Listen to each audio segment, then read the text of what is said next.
آؤ میں تمہیں وہ اس بارگاہ پہ لے جاؤں جس نے سب کو شانیں عطا فرمائی ہے۔ حضرت ابوبکر صدیق رضی اللہ تعالیٰ عنہ خلیفۃ المسلمین بنے، خلیفہ بنے تو سویرے جس رات خلیفہ بنے سویرے سر پہ ٹوکری رکھی، منڈی کی طرف جا رہے ہیں۔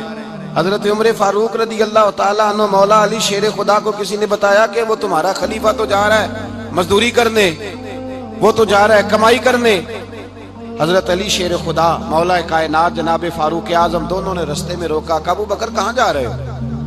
فرمانے لگے کام کرنے جا رہا ہوں، مزدوری کروں گا، منڈی میں جاؤں گا، تجارت کرتا تھا اس کو جاری رکھوں گا، بچوں کا پیٹ بھی تو پالنا ہے۔ اب تمہاری حکومت کے پیچھے بچے تو نہیں نا بھوکے مروا لینے، میں نے کچھ کرنا تو ہے۔ حضرت عمر کہنے لگے چلا آ کے بیٹھ، ہم صحابہ کو اکٹھا کرتے ہیں اور مال غنیمت سے تیرا وظیفہ لگاتے ہیں، آپ کو وظیفہ ملے گا ماہانہ، تو آپ بیٹھ کر کے مسجد میں تو ڈیوٹی کریں۔ بیٹھ گئے، مشاورت ہوئی تو حضرت ابوبکر صدیق رضی اللہ تعالیٰ عنہ سے پوچھنے لگے جناب بتلائیے آپ کا کتنا وظیفہ لگایا جائے؟ تو حضرت ابوبکر صدیق فرمانے لگے اتنا لگا دو جتنی ایک مزدور کی تنخواہ ہوتی ہے۔ تو ایک صحابی بول کے بڑے میٹھے اور دھیمے لہجے میں کہنے لگے ابوبکر اگر تیرا گزارا نہ ہوا تو، اگر تیرا گزارا نہ ہوا تو حضرت ابوبکر صدیق فرمانے لگے اگر میرا گزارا نہ ہوا تو میں مزدوروں کی تنخواہوں میں اضافہ کر دوں گا، اگر مزدوروں کے گھر جلنے لگیں گے تو میرا بھی چلے گا، میں ان کی تنخواہیں بڑھاؤں گا صرف اپنی۔ تو مزدور کے حقوق کا تعین کیا۔ سب سے پہلے تو میرے نبی پاک علیہ السلام نے منع فرمایا، فرمایا جس کو مزدوری پر رکھو پہلے اس کے ساتھ اجرت طے کرو۔ حضور صلی اللہ علیہ وسلم نے فرمایا جب تک اجرت واضح نہ ہو جاؤ کسی کو کام پر، جب تک اجرت واضح نہ ہو جائے، مکمل نہ ہو جائے کہ کیا دینا ہے، طے کریں۔ کیا لوگے جو جناب دے دیں گے لے لوں گا، شریعت اس کو پسند نہیں کرتی، محبوب نہیں رکھتی۔ پہلے اس کے ساتھ پہلا حق مزدور کو یہ دیا کہ اس کی اجرت پہلے، بولیے اجرت پہلے اجرت طے ہوگی، یہ پہلا حق ہے۔ اور مزدور کا دوسرا حق کیا بیان کیا میرے نبی پاک نے؟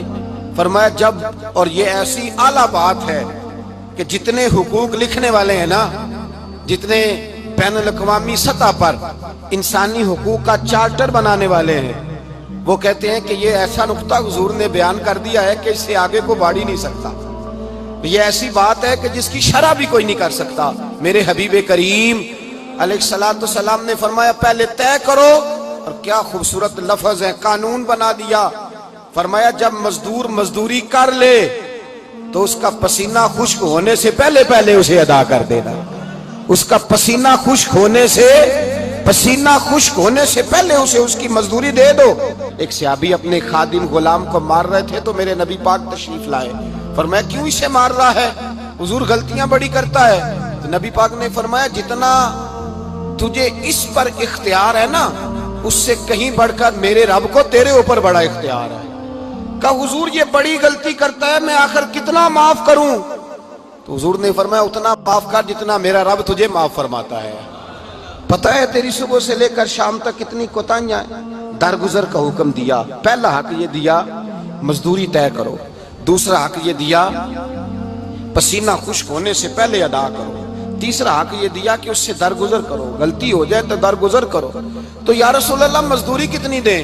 میرے نبی پاک بخاری مسلم حضور سید عالم صلی اللہ علیہ وسلم نے فرمایا مزدور کا حق بیان کیا نبی پاک نے، اور ایک بات ارشاد فرمائی تو اس کے اندر کئی پہلو، ایک حدیث میں کئی پہلو بیان فرمائے۔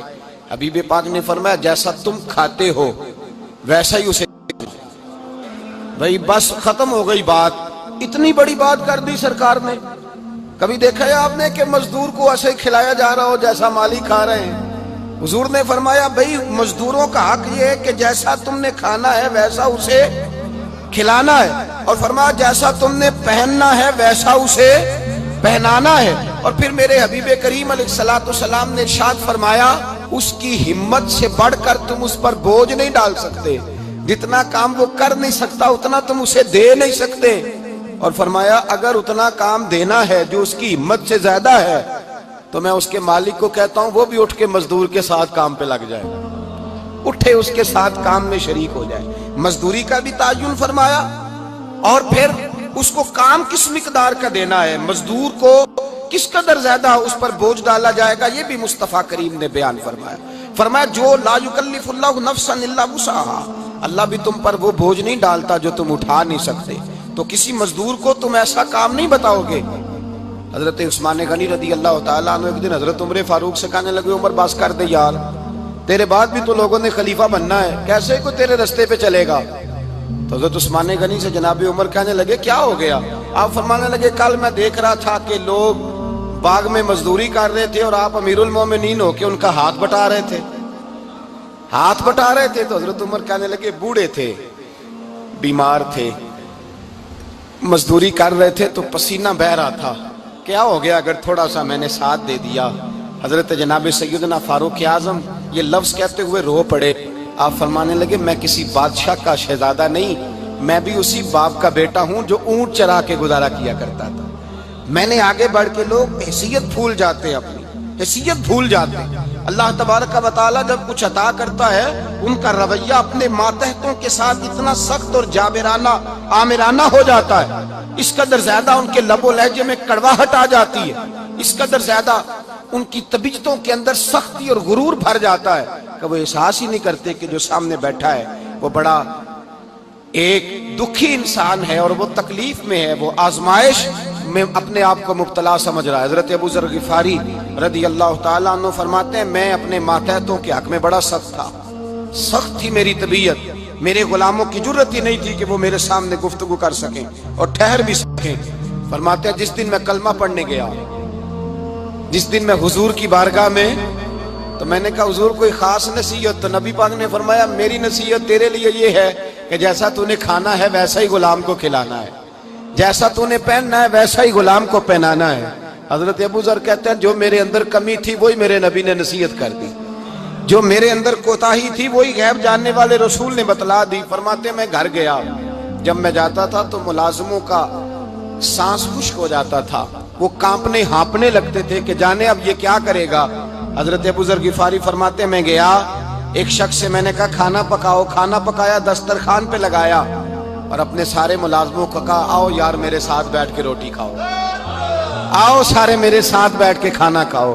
فرماتے ہیں انہوں نے کھانا کھایا، پھر میں ان کو بازار لے گیا، جیسے کپڑے میں پہنتا تھا ویسے میں نے ان کے لیے بھی خریدے۔ فرماتے ہیں میرے غلام کہنے لگے آقا خیر تو ہے نا، خیریت تو ہے نا، کیا ہوا؟ مزاج مبارک تو ٹھیک ہے، کیا ہو گیا؟